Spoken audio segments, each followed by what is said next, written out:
Hello friends.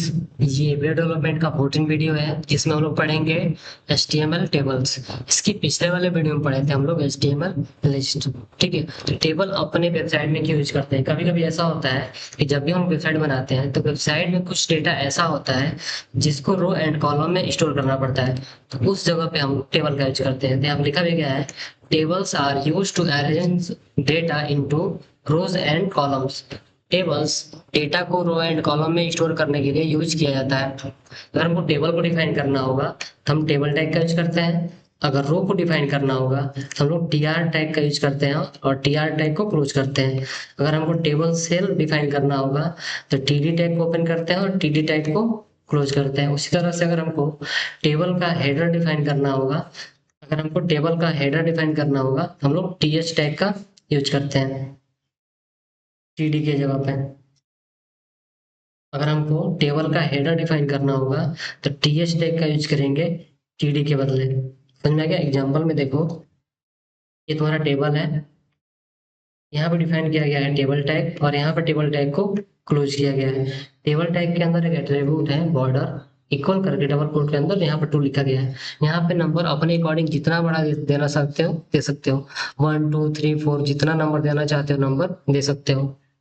तो यहाँ पे देखो, अगर रो हमको डिफाइन करना होगा तो यहाँ पे टी आर टैग ओपन करेंगे और फिर टी आर टैग क्लोज करेंगे। इसके बीच में आता है टी एच या टी डी। अगर टेबल का हेडर होगा तो उसको हम टी एच टैग ओपन करेंगे और टी एच टैग को क्लोज करेंगे। उसके बीच में अपना जो भी लिखना होगा लिख सकते हैं, जैसे यहाँ पे लिखा गया है। फिर यहाँ पे दूसरा रो यहाँ पे ओपन किया गया, फिर यहाँ पे क्लोज किया गया रो।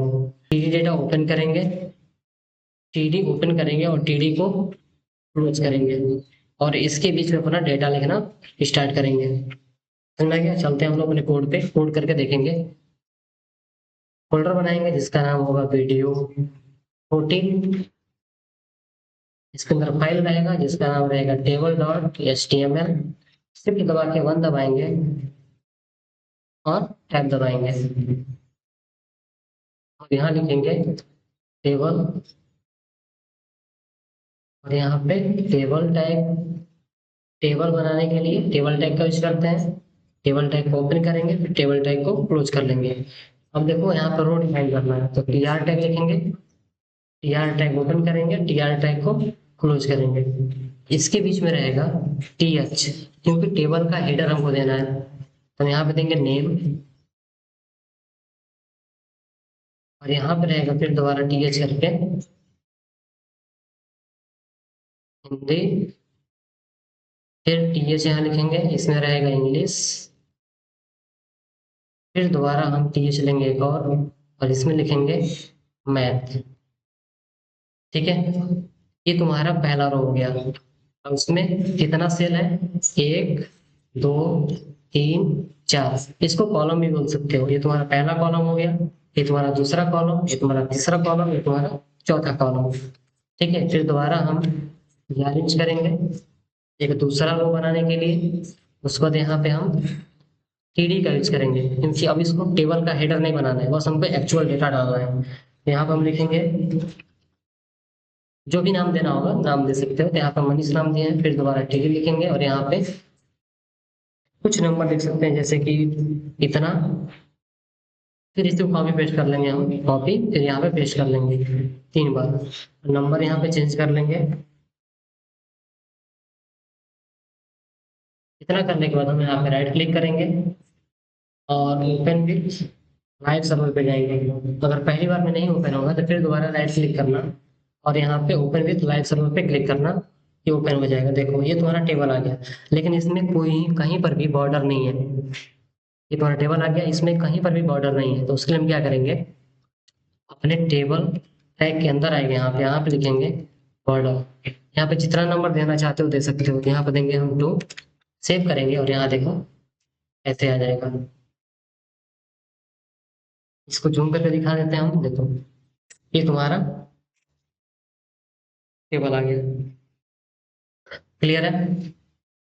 उसी तरह से अगर हमको टेबल का अगर हाइट देना होगा तो सिंपल सा इसमें एक एट्रीब्यूट आता है स्टाइल, जिसको हम लोग पहले पढ़ चुके हैं। इसमें हम लोग विड्थ देते हैं, विड्थ दे सकते हो और हाइट भी दे सकते हो। तो यहाँ पे हम विड्थ देंगे, विड्थ देंगे कितना, 200 पिक्सल। Sorry 300 pixel.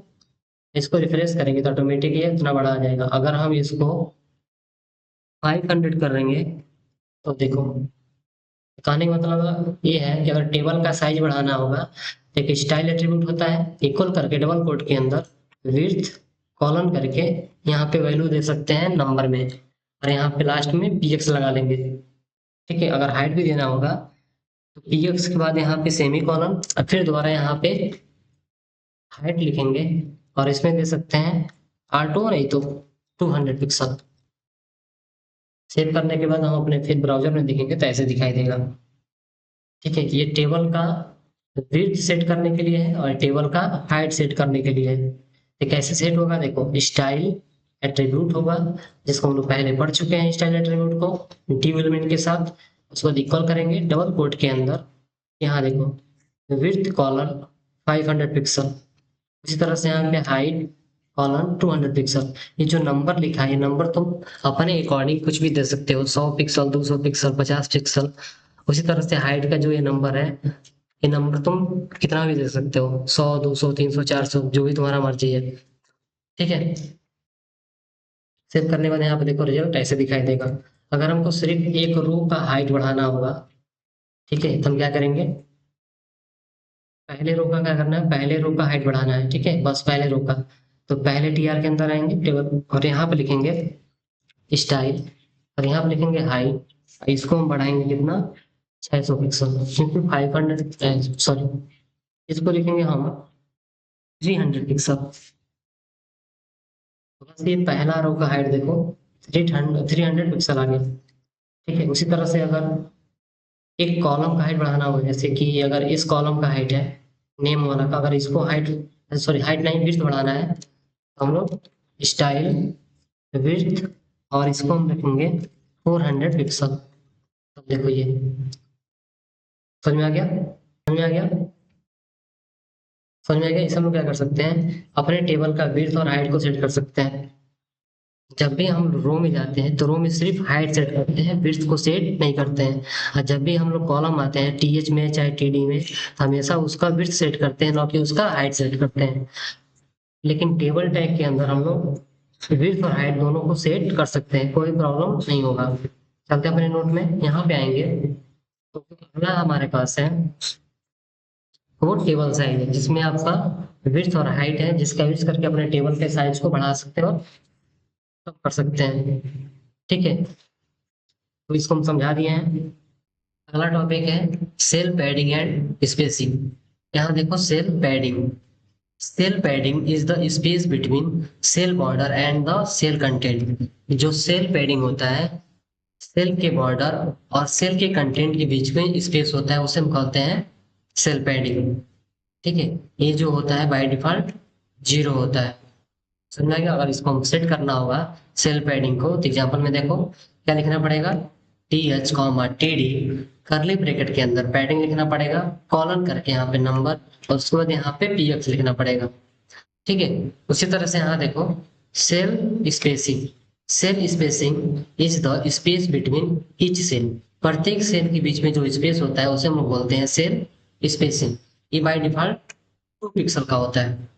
अगर हमको सेल स्पेसिंग अप्लाई करना है टेबल पर, तो यहाँ टेबल लिखना पड़ेगा, करली ब्रैकेट के अंदर बॉर्डर हाइफन स्पेसिंग कॉलन करके यहाँ पे नंबर, उसके बाद यहाँ पे px लिखना पड़ेगा, लास्ट में सेमी कॉलन। समझ में आ गया।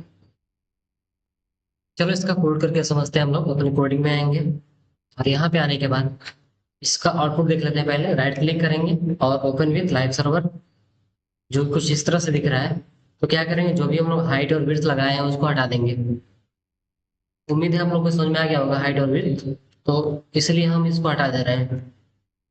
यहाँ पे किसी प्रकार का ना हाइट लगेगा ना विड्थ लगेगा, लेकिन आप लोग लगाना चाहते हैं तो लगा सकते हैं। ठीक है, इस टॉपिक में हम लोग समझने वाले हैं, इसका कोडिंग करने वाले हैं, सेल पैडिंग और सेल स्पेसिंग का। ठीक है, तो यहाँ पे आएंगे हम हेड के अंदर, देखो यहाँ पे हेड टैग यहाँ ओपन किया गया और यहाँ पे हेड टैग को क्लोज किया गया, इसके बीच में लिखेंगे स्टाइल टैग। ठीक है, और यहाँ पे T H comma T D करली ब्रैकेट ओपन करेंगे, करली ब्रैकेट को क्लोज करेंगे और बीच लिखेंगे हम लोग पैडिंग। पैडिंग लिखेंगे हम अपना 20 पिक्सल। सेव करने के बाद हम अपने ब्राउजर में जाएंगे और इसका आउटपुट देखेंगे। अभी जो देखो ये तुम्हारा कंटेंट है, ये तुम्हारा बॉर्डर है ये वाला। इसके बीच में जो स्पेस दिख रहा है चारों तरफ का, इसी को हम लोग बोलेंगे सेल पैडिंग। समझ में आया? ये तुम्हारा कंटेंट है, इसके चारों तरफ देखो वाइट वाइट स्पेस आया है इस बॉर्डर से। कंटेंट और ये जो बॉर्डर दिख रहा है इसके बीच में जो स्पेस है, इसी स्पेस को बोलते हैं हम लोग सेल पैडिंग। समझ में आ गया? अगर हम इसको हटा देंगे यहाँ से, तो यहाँ से हम इसको डिलीट मार दे रहे हैं, तब देखो कैसे दिख रहा है, ऐसे दिख रहा है। तो अभी देखोगे ये तुम्हारा कंटेंट है, ये ऊपर तुम्हारा बॉर्डर है, तो इसके बीच में कोई स्पेस नहीं है। ठीक है, और यहाँ नोट में भी देखोगे तो वही लिखा गया है कि बाय डिफॉल्ट जो इस पैडिंग होता है वो 0 होता है। ठीक है ना? तो जब भी हम लोग को कंटेंट और बॉर्डर के बीच में स्पेस चाहिए होगा तो हम लोग क्या करेंगे, अपने कोड में आएंगे और यहाँ पे लिखेंगे th कॉमा td और यहाँ पे पैडिंग ऑटो नहीं लिखेंगे, यहाँ पे लिख देंगे कोई नंबर जैसे कि 20 पिक्सल। सेव करने के बाद अपने ब्राउजर में जाएंगे और ऐसे दिखाई देगा। समझ में आ गया होगा? अगला देखो हमारे पास क्या है, अगला है हमारे पास सेल स्पेसिंग। ठीक है, ये क्या होता है पहले एक बार समझ लो।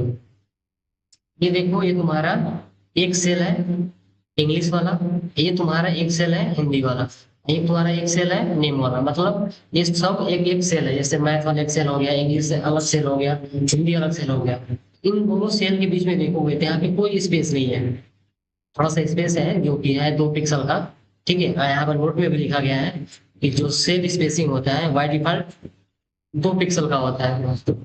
अगर हमको 2 सेल के बीच में स्पेस चाहिए होगा तो हम लोग क्या करेंगे, यहाँ पे आएंगे कोड में और यहाँ लिखेंगे टेबल, करली ब्रैकेट ओपन और क्लोज करेंगे और यहाँ लिखेंगे बॉर्डर स्पेसिंग। यहाँ पे अपने हिसाब से कोई नंबर, जैसे कि यहाँ दे रहे हैं हम 10 पिक्सल। इतना लिखने के बाद हम क्या करेंगे, अपने ब्राउजर में जाएंगे, ब्राउजर में जाएंगे तो देखो ये तुम्हारा एक सेल हो गया, ये तुम्हारा दूसरा सेल हो गया। इसके बीच में जो स्पेस है वो तुम्हारा कहलाएगा सेल स्पेसिंग। ठीक है, इसको सेट करने के लिए क्या करोगे, स्टाइल टैग ओपन करोगे, स्टाइल टैग को क्लोज करोगे, यहाँ लिखोगे टेबल, करली ब्रैकेट ओपन करोगे, करली ब्रैकेट क्लोज करोगे और यहाँ लिखा जाएगा बॉर्डर हाइफन स्पेसिंग कॉलन करके यहाँ पे नंबर और यहाँ पे लास्ट में px लिख सकते हो। उम्मीद है आप लोगों को समझ में आ गया होगा। अगला टॉपिक हमारे पास है colspan and rowspan. ठीक है, टेबल में सेल को मर्ज करना कहलाता है। अगर जैसे मान लेते हैं कि मल्टीपल रो हो गया, चाहे मल्टीपल कॉलम हो गया, उसको अगर मर्ज करना होगा तो वहां पे हम लोग कॉल स्पेन और रो स्पेन का यूज करते हैं। किसकी सहायता से, कॉल स्पेन की सहायता से और रो स्पेन की सहायता से।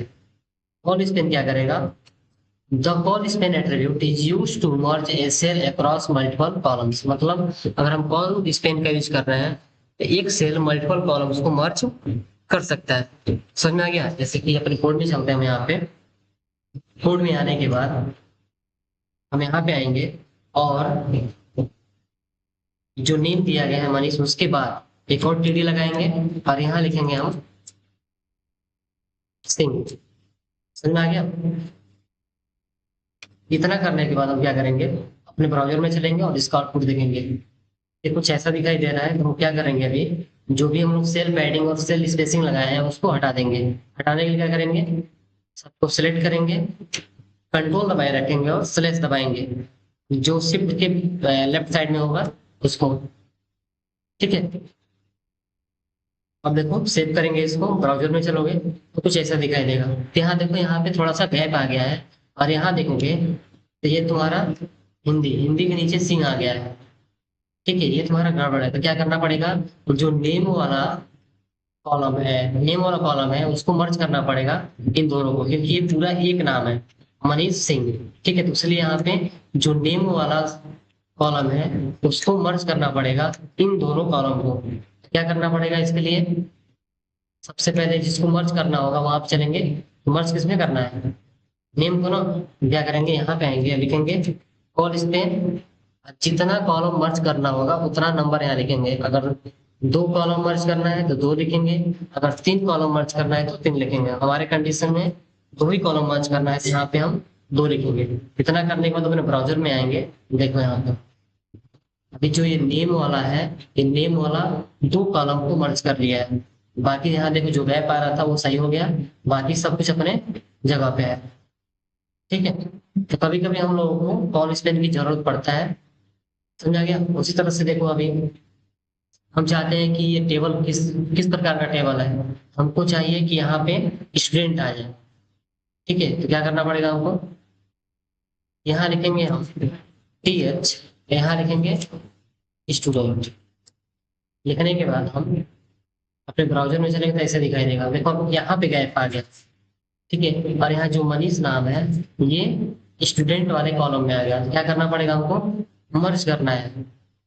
इस बार क्या मर्ज करना है, कॉलम नहीं मर्ज करना है, इस बार हमको रो मर्ज करना है, क्योंकि हम चाहते हैं कि जो स्टूडेंट वाला ये वाला रो है वो इन दोनों को मर्ज कर ले, इन दोनों को मर्ज कर ले। तो क्या करेंगे, यहाँ पे आएंगे और इस TH वाले में चलेंगे, लिखेंगे रो स्पेन, और यहाँ पे हम नंबर डालेंगे 2, क्योंकि हमको बस 2 ही रो को मर्ज करना है। अब ब्राउजर में चलेंगे तो ऐसे दिखाई देगा, देखो अब यहाँ पे गैप खत्म हो गया, ये तुम्हारा ये दोनों मर्ज हो गया। ठीक है, ये तुम्हारा एक रो यहाँ पे है, लेकिन यहाँ आगे देखोगे एक रो यहाँ पे है, एक रो यहाँ पे, ये तुम्हारा 2 रो हो गया। लेकिन ये जो सेल है, ये सेल इन दोनों रो को मर्ज कर लिया है। ये कैसे हुआ है, रो स्पेन से हुआ है। और यहाँ पे देखोगे, यहाँ देखोगे ये तुम्हारा अलग कॉलम है और ये तुम्हारा अलग कॉलम है, ये तुम्हारा सेल है, तो ये सेल इन दोनों कॉलम को मर्ज कर लिया है। ये कैसे हुआ है, कॉल स्पेन से हुआ है। क्लियर है आप लोग को। अगला हमारे पास रो स्पेन है, जिसको हम पहले बता चुके हैं। Row span attribute is used to merge a cell across multiple rows. Row span attribute एक सेल को मल्टीपल रोज को मर्ज करने के लिए यूज किया जाता है, यानी कि हम रो स्पेन से मल्टीपल रोज को मर्ज कर सकते हैं आसानी से। ठीक है, एग्जांपल में देखो, यहाँ देखो टेबल टैग यहाँ ओपन किया गया और टेबल टैग यहाँ पे क्लोज हुआ है। यहाँ पे एक रो ओपन हुआ है और यहाँ पे क्लोज हो गया है। टीआर टैग टेबल का रो डिफाइन करने के लिए होता है, बता दे रहे हैं पहले। यहाँ पे TR ओपन हुआ है और यहाँ पे TR क्लोज हुआ है।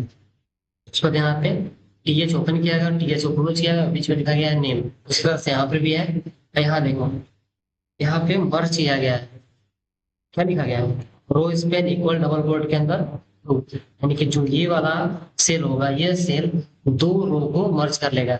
इसके यहाँ पे है, ये देखो ये तुम्हारा एक सेल है ना, TH वाला सेल है, लेकिन यहाँ लिखा गया है colspan equal double quote के अंदर 2। इसका मतलब ये जो सेल है, यह सेल 2 रो को मर्ज कर लेगा। यहाँ लिखा गया है colspan equal double quote के अंदर 2।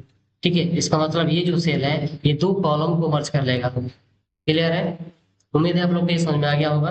अगला देखो यहाँ पे क्वेश्चन है, अगला हमारे पास क्वेश्चन है, क्वेश्चन को पढ़ो, इसका जो भी आंसर होगा कमेंट करना। अगर आप लोगों को कोई भी टॉपिक समझ में नहीं आ रहा है तो आप लोग कमेंट कर सकते हैं, मैं फिर दोबारा कोशिश करूंगा, उस पर वीडियो बना के डाल दूंगा। क्लियर है आप लोगों को, उम्मीद है आप लोगों को पूरा टॉपिक समझ में आ गया होगा। अगर नहीं समझ में आया तो कमेंट करना प्लीज। और एक बात और, अभी कुछ बाकी है, देखो कॉल स्पेन रो स्पेन के लिए हम लोग अलग से एक वीडियो बनाएंगे, ठीक है, जिसमें बस एग्जाम्पल होगा। समझा गया। आज के इस वीडियो में इतना रहने देते हैं। Thank you for watching my video.